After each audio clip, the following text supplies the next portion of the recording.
योगी आदित्यनाथ ने अखिलेश यादव और मल्लिकार्जुन खड़गे को संसद में उनके बयानों के लिए सनातन विरोधी बताया है, क्योंकि विपक्ष के दोनों नेताओं ने लोकसभा और राज्यसभा में महाकुंभ में हुई मौतों के मामले पर सरकार से जवाब मांगा है। अखिलेश यादव से योगी का विरोध अपनी जगह है, लेकिन महाकुंभ में हुई मौतों पर चर्चा सनातन विरोधी कैसे हो सकती है। नमस्कार, आप देख रहे हैं 7 टीवी भारत। मैं हूं आपके साथ सुशील गिरीश। 7 टीवी भारत के खास प्रोग्राम न्यूज मिनट में आपका स्वागत है। आज हम बात करेंगे योगी आदित्यनाथ ने अखिलेश यादव और मल्लिकार्जुन खड़गे को संसद में उनके बयानों के लिए सनातन विरोधी बताया है। अगर किसी से कोई सवाल पूछा जाए तो वो सनातन विरोधी कैसे हो सकता है। यहाँ तो बात महाकुंभ की है, लेकिन उससे पहले आपने अभी तक हमारे इस चैनल को सब्सक्राइब नहीं किया है तो कृपया सब्सक्राइब कर ले और 7 टीवी भारत के परिवार का हिस्सा बने। आपको यह वीडियो पसंद आए तो इसे लाइक जरूर करें।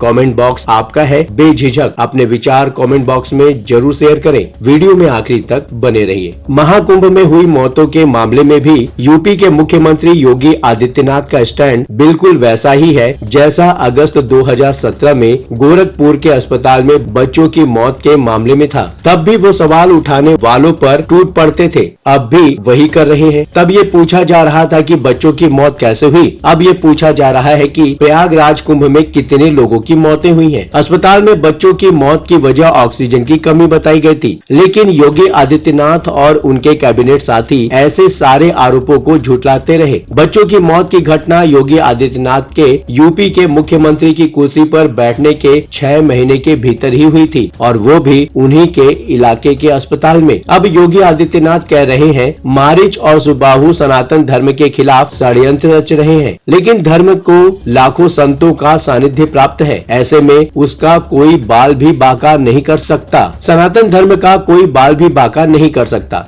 बिल्कुल सही बात है, लेकिन महाकुंभ की मौतों के मामले में सनातन धर्म के खिलाफ साजिश कैसे हो गई। उत्तर प्रदेश के मुख्यमंत्री योगी आदित्यनाथ ने कांग्रेस अध्यक्ष मल्लिकार्जुन खड़गे और समाजवादी पार्टी के अध्यक्ष अखिलेश यादव के संसद में दिए बयानों को निंदनीय और शर्मनाक करार दिया है और दोनों नेताओं को सनातन विरोधी बताया है। महाकुंभ की मौतों पर चर्चा आखिरकार क्यों नहीं हो सकती। महाकुंभ में हुई मौतों पर अखिलेश यादव के बयान पर योगी आदित्यनाथ का कहना है कुछ लोगों ने सनातन के खिलाफ सुपारी ली थी। वे चाहते थे कि बड़ा हादसा हो, लेकिन विपक्ष का षड्यंत्र कामयाब नहीं होगा। संसद के बजट सत्र में सबसे पहले अखिलेश यादव कुंभ में मची भगदड़ के दौरान हुई मौतों का मामला उठाया था, और उसके बाद राज्यसभा में मल्लिकार्जुन खड़गे ने भी पूछा कि भगदड़ में कितने लोग मारे गए। लोकसभा में अखिलेश यादव का कहना था जिस तरह सरकार बजट के आंकड़े दे रही है, महाकुंभ में मरने वालों के आंकड़े भी दे। घायलों के इलाज, भोजन, परिवहन आदि का आंकड़ा संसद में पेश किया जाए। महाकुंभ की व्यवस्था के बारे में स्पष्टीकरण देने के लिए सर्वदलीय बैठक बुलाई जाए और वहां खोया पाया प्रबंधन आदि की जिम्मेदारी सेना को दी जाए। राज्यसभा में विपक्ष के नेता मल्लिकार्जुन खड़गे ने कुंभ की मौतों पर सरकार को घेरने का अलग ही तरीका अपनाया। मल्लिकार्जुन खड़गे ने कहा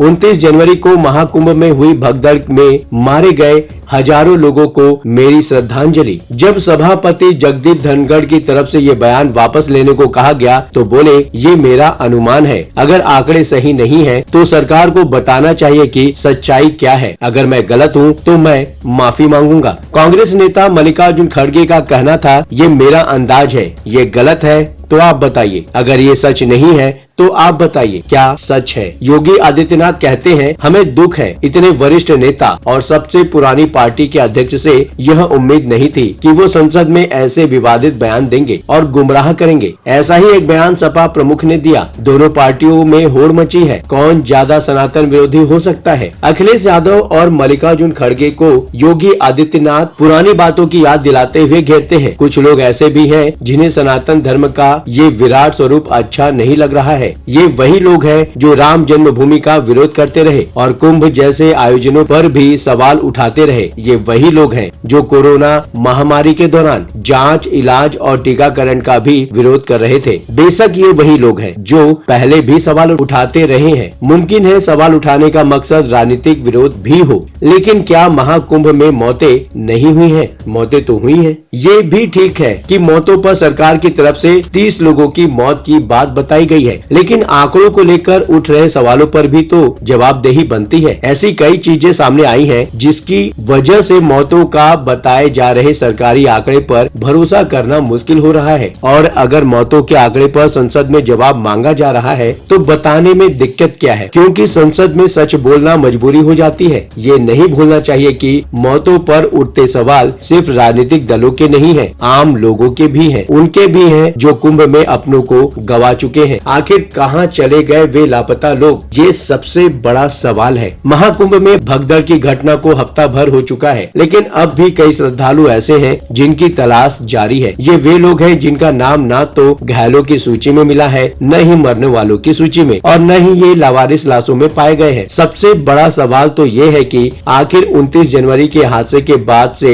ये लोग गए कहां? पिता की खोज खबर के लिए इलाके में जगह जगह भटक रहे मध्य प्रदेश के सागर निवासी अशोक पटेल की मीडिया से मुलाकात होने पर बिफर उठते हैं। वो अपने पिता तेजई पटेल का पोस्टर लगाकर जगह जगह तलाश कर रहे हैं। बताते हैं कि वो अपने पिता को हर जगह तलाश चुके हैं, लेकिन वो न तो अस्पताल में मिले न पोस्टमार्टम हाउस में। तेजई पटेल का मामला कोई अकेला नहीं है। ऐसे में सवाल उठता है कि आखिर कहां चले गए ये लापता लोग, और इसका जवाब सरकार को देना ही होगा। इस जानकारी के बाद क्या आप कुछ सोच रहे हैं? वर्तमान में जो परिस्थितियां बनी हुई हैं, वह क्या इशारा करती हैं? हमें कमेंट बॉक्स में जरूर बताएं। वीडियो पसंद आया हो तो वीडियो को लाइक करना और चैनल को सब्सक्राइब करना ना भूलें। हाँ, चलते चलते ये बात भी बताना जरूरी है कि 7 टीवी भारत अपने दर्शकों की राय और सूचनाओं के लिए हमेशा खुला है। वीडियो में दिए गए नंबर पर व्हाट्सएप द्वारा आप हमसे संपर्क कर सकते हैं। यदि आपके आसपास महत्वपूर्ण घटना, दुर्घटना, भ्रष्टाचार, प्रेरक प्रसंग, वृत्तांत, सामाजिक मुद्दा या अन्य कोई मामला सामने आए तो कृपया उसे हमारे साथ साझा करें। हम आपकी गोपनीयता की पूर्ण सुरक्षा का आश्वासन देते हैं। आपके योगदान से हम बेहतर और सारगर्भित समाचार प्रदान करने में सक्षम होंगे। आपके विचार, आपके सुझाव हमारे लिए मायने रखते हैं। अब आपकी बात नहीं रहेगी अनसुनी। ये प्लेटफॉर्म है आपका,